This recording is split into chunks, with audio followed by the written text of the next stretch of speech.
Hey guys, it's Cam from Craft and Tailored, and in this episode of What Is On My Wrist, we are talking about a Tudor Ranger reference 7966/0. This one is from 1969. It is my personal watch. It's not for sale, but really cool watch. I actually purchased this watch from a very good friend of mine.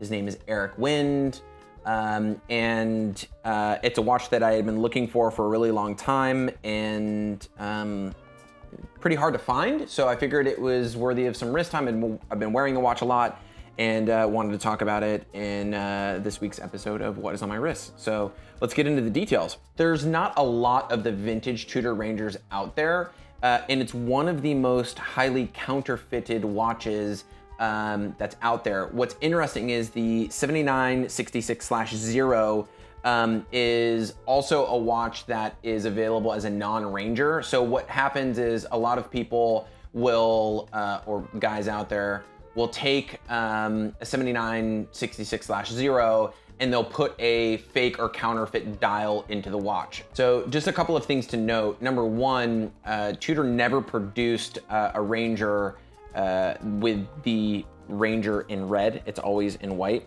Additionally, all real Tudor Rangers possess a shield logo dial instead of a rose logo on the dial. So those are two things that you can use instantly to identify that the watch is either real or has a fake dial.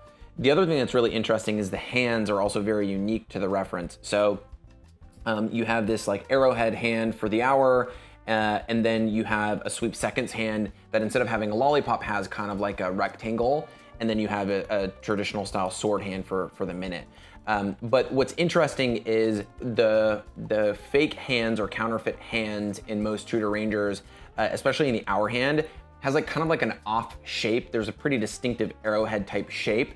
And additionally, what's interesting is the luminous portion of that hand typically is at the end of the hour hand. So it's not the whole hand, it's just kind of from like the half of the middle section of the hand forward is what is loomed. In the fake ones, typically you'll see like the entire hand is loomed, and that's incorrect. Interesting is the watch is 34 millimeters. So it's not a large watch by any means, but it's a watch that for me wears very appropriately and is nice on the wrist. I don't feel like it's small. I don't think even in looking at this that the watch is very small when on wrist at all. It actually fits really nicely. My watch actually does have the original Oyster bracelet. So what's interesting is these Oyster bracelets taper down. Let me see if I don't have a set of calipers here, but they taper down to, I think, 13 millimeters. Don't quote me on that, but I think the bracelets, similar to a Daytona, taper down to 13 millimeters instead of the kind of more traditional 16, which is interesting. And then the width of the end pieces, or the lug width of the watch, is 19. So kind of your standard traditional 34 millimeter Oyster style case, the lug width is 19 instead of 20 millimeters, and then the bracelet tapers down quite a bit. I actually like it on this rolled link Oyster bracelet, but I've been wearing it on this strap that Nose Time Vintage out of Korea sent me.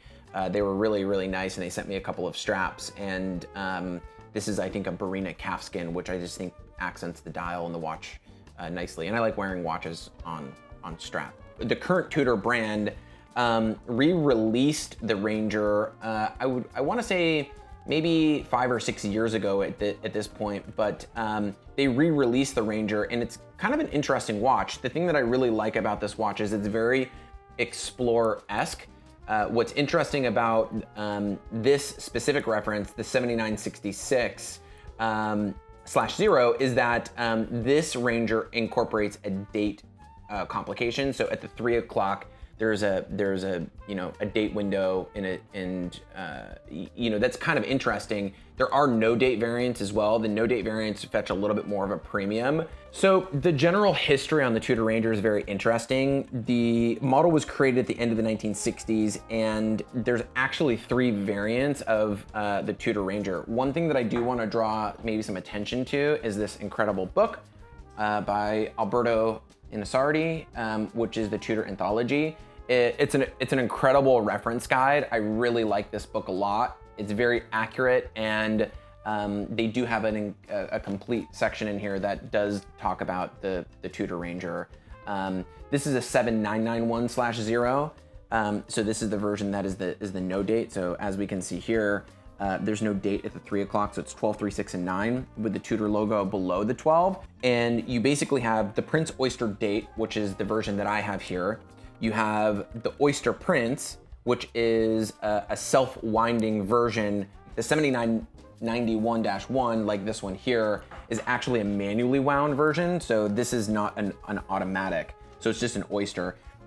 Instead of Tudor using the words perpetual, typically their version of a perpetually wound watch would be Prince. So if you see Prince on the dial, that basically means that the watch is automatically winding versus a manually wound. So here's a 7996/0.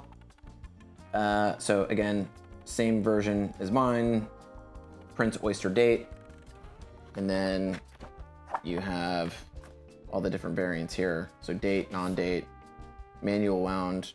This is just the oyster version, et cetera, et cetera. Okay. So really, really cool watch. You don't see a lot of them. This one is in my personal collection. The condition on this watch is incredible. I'm very fortunate to have had the opportunity to acquire this watch from a very close friend of mine, Eric Wind. Hi, Eric. And this one is definitely in my personal collection, and it's a watch that gets a fair amount of wrist time. Like I really like this watch. And additionally, I have, at any given moment, normally 2 or 3 Explorers in our extended inventory at any given time, whether it be gilt gloss dials or matte dials, whether it be a 6610 or 1016 or whatever. I like that the Ranger differentiates itself in a couple of different ways, and it's kind of a cool thing. It kind of checks that, Explorer-esque box for me, but also at the same time, it's different. So these watches right now, the no date versions are a little bit more of a premium. I think they're probably in like the mid $7,000s to low $8,000 range. And the date versions are anywhere between like high 6s and low 7s, of course, depending on condition and originality of parts and things like that. But really, really cool watch. A watch that I think is definitely going to retain its value and continue to increase just because there's so few of them, and definitely worthy of some wrist time. And if you can find one, I would say check it out.